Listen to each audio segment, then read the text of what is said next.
Hello again, everyone. Today I'm going to be making a very small travel palette out of this old vintage pill container that I got off of Etsy. Is the image my favorite on the front? No, but these are kind of hard to come by. So this was one that I found. Let's see, does it have a maker's mark on? No, Classico hardware. So who knows how old it actually is, but it's the perfect size for holding 4 little watercolor half pans, and I'll show you. So I have some half pans that I got off of Amazon, and those fit, 4 of them fit just perfectly in there. And then you close it up, and you can use it as a very minimal watercolor palette. So what I'm going to do to put these in here, so first off I want to see is this magnetic? It is. Okay, so these are little magnetic squares that are from 3M, and I'll put a link to these below where I got them off of Amazon. And I'm just going to put these on the backs of these little pans and then put those in here. But you have to test your material because some little containers are not magnetic.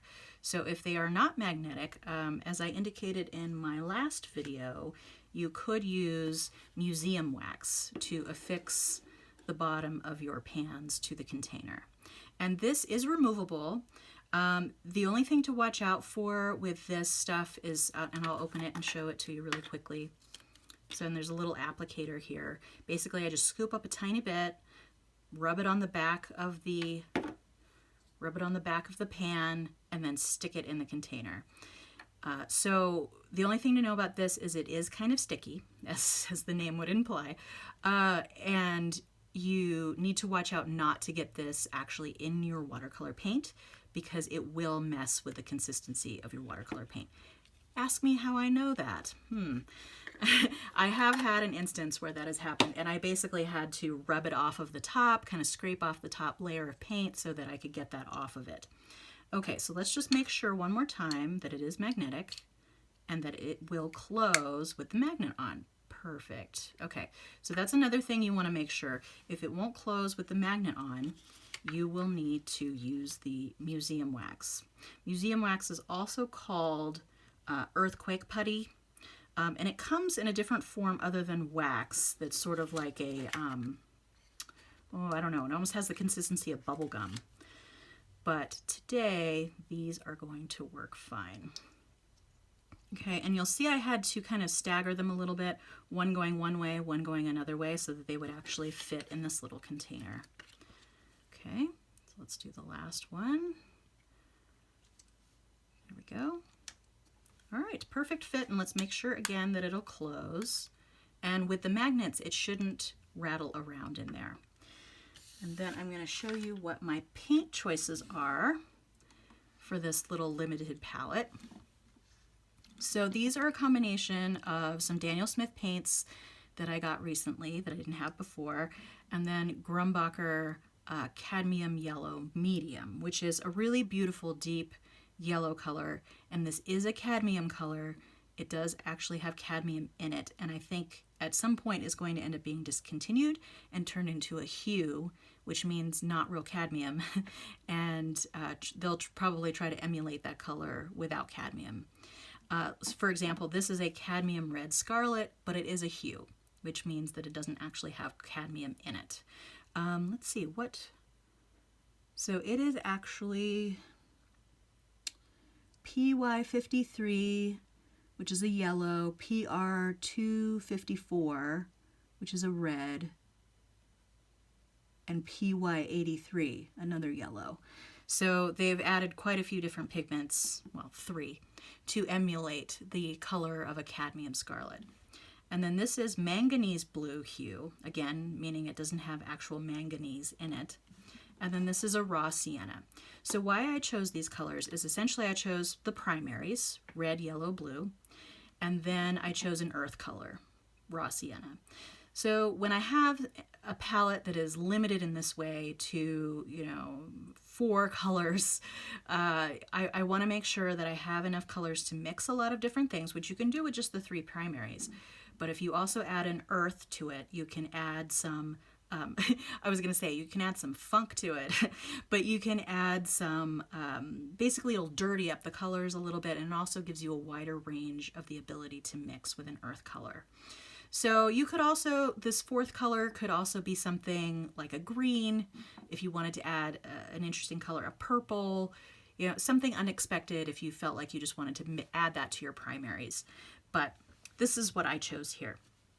So now what I'm going to do is I'm actually going to take these back out. Now that they have the magnets on them, I'm going to keep them in their configuration so I don't forget. And then I'm going to fill these. So let's see, how do I want this arranged? So I think I want red and blue on the top, and then the yellow and raw sienna on the bottom. So I'm going to start with the red, and these are new, so they might splooge out. No, okay, it didn't. Sometimes when I open, because I am at higher elevation here in Colorado, sometimes when I open them up, they just start running out of the tube immediately, which is why I like to have a pan very handy, just in case. So I'm going to fill this fairly full. Okay. And I'm actually going to try and tamp that down a little bit because I don't want it to stick up too much and get on the lid. Okay, so now I'm going to close that up. Oh, this cap is a little sideways. There we go. Okay, I'm going to put that off to the side. And then I am going to just go ahead and place that in there. And then I'm going to go with the manganese blue. Okay, let's see. Don't jump out of here. Oh, no, just a little bit. Okay, good. Okay, and again, fill it fairly full, because I probably won't go back again until I'm running out of paint to fill again. I could let these dry and then fill them again. Top them up essentially once they're a little bit dry, because they will go down after they've dried, because a lot of the water and the filler in them will evaporate off, and then you'll just be left with more pigment. Okay, and now I'm going to go with the yellow. Oh boy. Okay, that one was a little bit stuck. Okay, now you see that one did kind of come out a little bit, and this is actually an older tube that I've had around. And again, fill it up fairly. Try and fill the corners a little bit. Okay, and that one's going to go sideways there. Okay.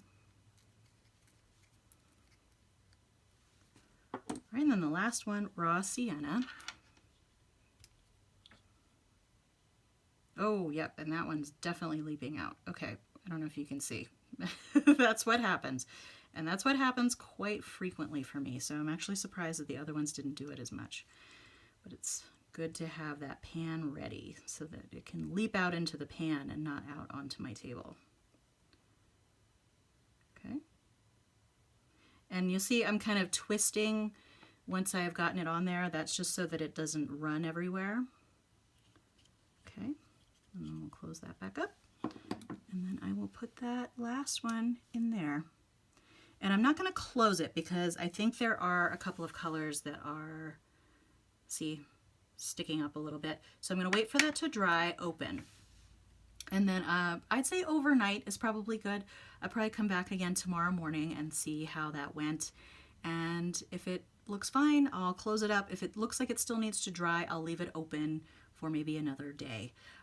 You don't want to close these while the paint is wet because there could be some molding that happens inside your container. I am not that concerned about that here in Colorado, again, because I'm in a very dry environment and things dry very fast. But if you're in a humid environment, I would probably let this sit for a full 24 hours and then check on it and see if it is dry enough. And the way I usually do that is I touch the top with a clean finger to see is it still tacky. And if it's still tacky, I would probably leave it for a little while longer. But if it feels smooth on the top, and some colors actually dry faster than others, If it feels smooth on the top, then you're probably good to go. And then you can close it and go about your business. All right, so that's my new little mini palette that I made today. And I'll see you again next time. Feel free to like and or subscribe, and have a great day. Bye.